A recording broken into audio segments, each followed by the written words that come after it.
करोड़पति को corona virus. Ghanpur नाम के गांव में सिद्दीकी नाम का एक बहुत बड़ा व्यापारी था।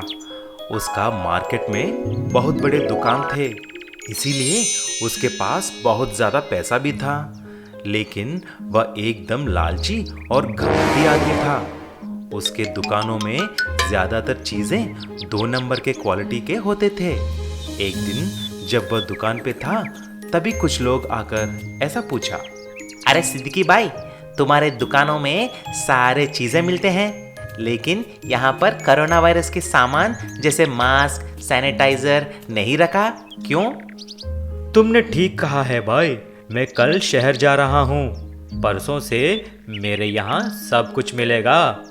ऐसा बोलकर सिद्दीकी शहर जाकर देखता है, लेकिन वहाँ डिमांड की वजह से कुछ भी नहीं मिलता। फिर वह वापस आ जाता है और रात भर सोचने लगता है। तभी उसने उसके पास काम करता हुआ एक आदमी रामू को बुलाकर, रामू, तुम एक काम करना, तुम्हें कोरोना के मास्क, सैनिटाइजर और कोरोना का दवा भी तैयार करना होगा। लेकिन मालिक, ये सब तो मार्केट में नहीं मिल रहे हैं ना, हम कैसे बना सकते हैं? अरे रामू, ज़रूरत इंसान को अंधा कर देती है, हमें भी उसका थोड़ा तो फायदा उठाना चाहिए। एक काम करो, मेरे घर जाकर जितने भी पुराने फटे हुए कपड़े हैं वो लेके आओ, हम उसी कपड़ों से मास्क बनाएंगे। और सुनो, बाथरूम में मिलने वाला साबुन और डिटर्जेंट लेके आना, हम उसी से सैनिटाइजर बनाएंगे। ये तो सरासर अन्याय है मालिक। तुम्हें इस महीने का तनख्वाह चाहिए कि नहीं? चुपचाप मैं जो बोलता हूँ वो कर। और हाँ, मैं जाकर कुछ पैरासिटामोल के टैबलेट भी लेके आता हूँ। मैं कोरोना वायरस के लिए दवा भी बेचूंगा, ठीक है? लेकिन मालिक, अभी तक वायरस का दवा ही नहीं है। मुझे तुम ज्ञान देना बंद करके काम करो। ऐसा सिद्दीकी और रामू मिलकर मास्क, सैनिटाइजर और कोरोना वायरस का दवा भी तैयार कर लेते हैं और दुकान में बेचना शुरू कर देते हैं। देखते ही देखते उसका दुकान पर बहुत सारा भीड़ हो जाती है। सारा सामान कुछ ही घंटों में बिक जाती है। ऐसा ही सिद्दीकी नकली दवा, मास्क और सैनिटाइजर भी बनाकर बेचता है। कुछ दिन के बाद जब सिद्दीकी काम कर रहा था, तो वह बेहोश होकर गिर जाता है। तुरंत रामू ने एम्बुलेंस बुलाकर सिद्दीकी को हॉस्पिटल लेके जाता है। डॉक्टर साहब, हमारे मालिक को जरा देखिए, ये अचानक बेहोश होकर गिर गया है।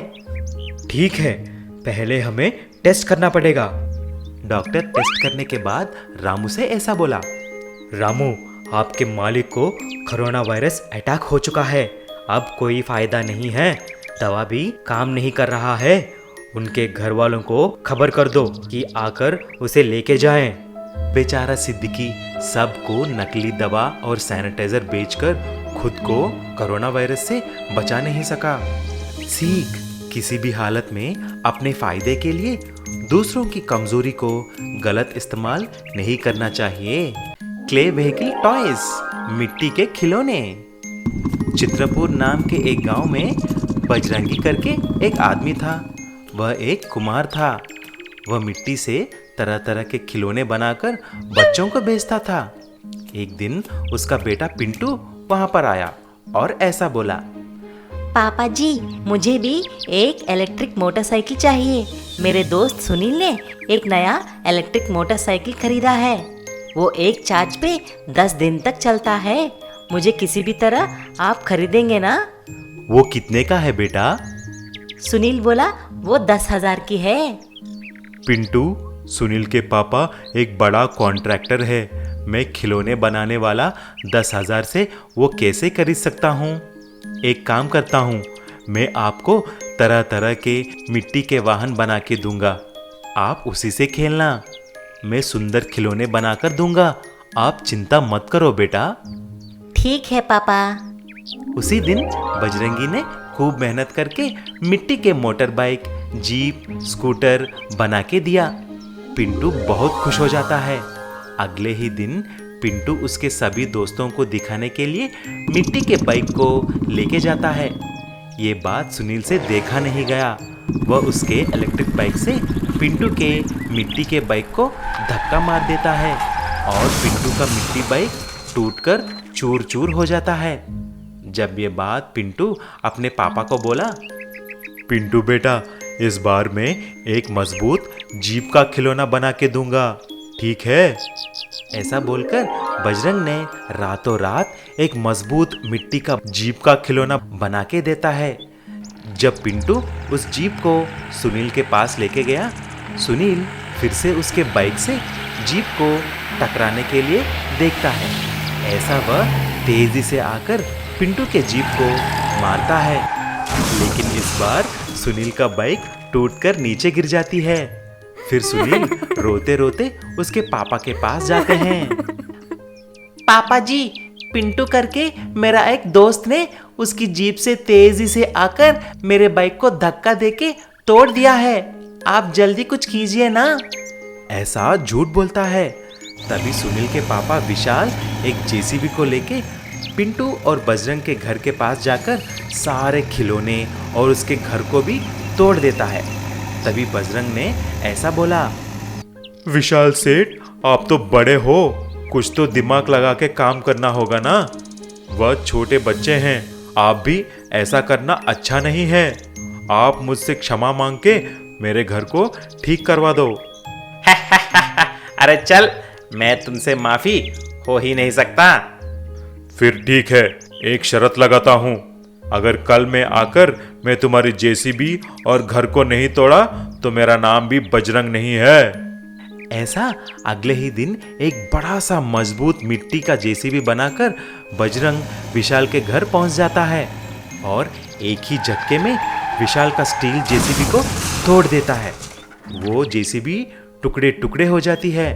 फिर विशाल दौड़ता हुआ आकर सबके सामने बजरंग से माफी मांगता है और बजरंग को एक नया घर भी बना के दे देता है। तब से बजरंग और पिंटू खुशी से नए घर में रहने लगे। लेकिन बजरंग तरह तरह के मिट्टी के खिलौने बनाना नहीं छोड़ा। जादुई पेट्रोल हैंडपंप। भोपाल नाम के एक गांव में अजय वर्मा करके एक बड़ा जमींदार था। उस गांव का पूरा जमीन उसी का था। उसके पास बहुत बड़ा घर, गाड़ियां, नौकर चाकर थे। एक दिन उसके घर उस गांव का पुलिस इंस्पेक्टर आया और ऐसा बोला, अजय साहब, आप ज़रा होशियार रहना।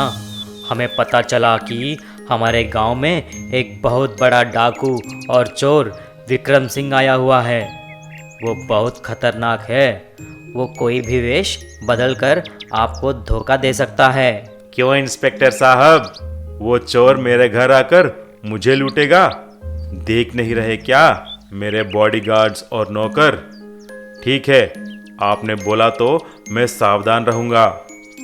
अगले ही दिन उस गांव के ऊपर से एक हेलीकॉप्टर गुजरी। उसमें सूट और बूट पहन के एक आदमी और कुछ लोग उतरते हैं।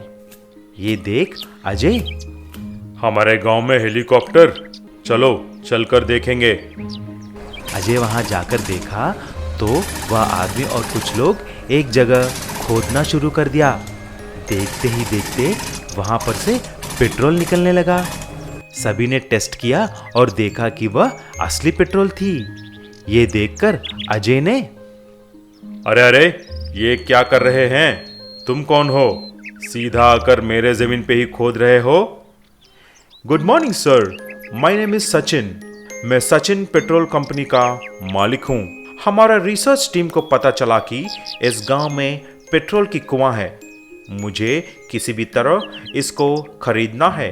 ये बात सुनकर अजय का मन खुशी से झूम उठता है। थोड़ी देर सोचकर अजय ने सचिन से ऐसा बोला, अरे सचिन साहब, आपको क्या लगता है मैं अपनी जमीन ऐसे ही बेच दूंगा? हम मिलकर पार्टनरशिप करेंगे। अच्छा, पार्टनरशिप? चलो ठीक है। मैंने ऐसे पार्टनरशिप डील्स यूएस में, रशिया में बहुत सारे किया है। आप जल्दी 1 करोड़ रुपए अरेंज कर लेना। हम कल ही एग्रीमेंट करवा देंगे और हम एक पेट्रोल हैंडपंप लगवा देंगे। फिर आप हैंडपंप चला के करोड़ों रुपया कमा सकते हो।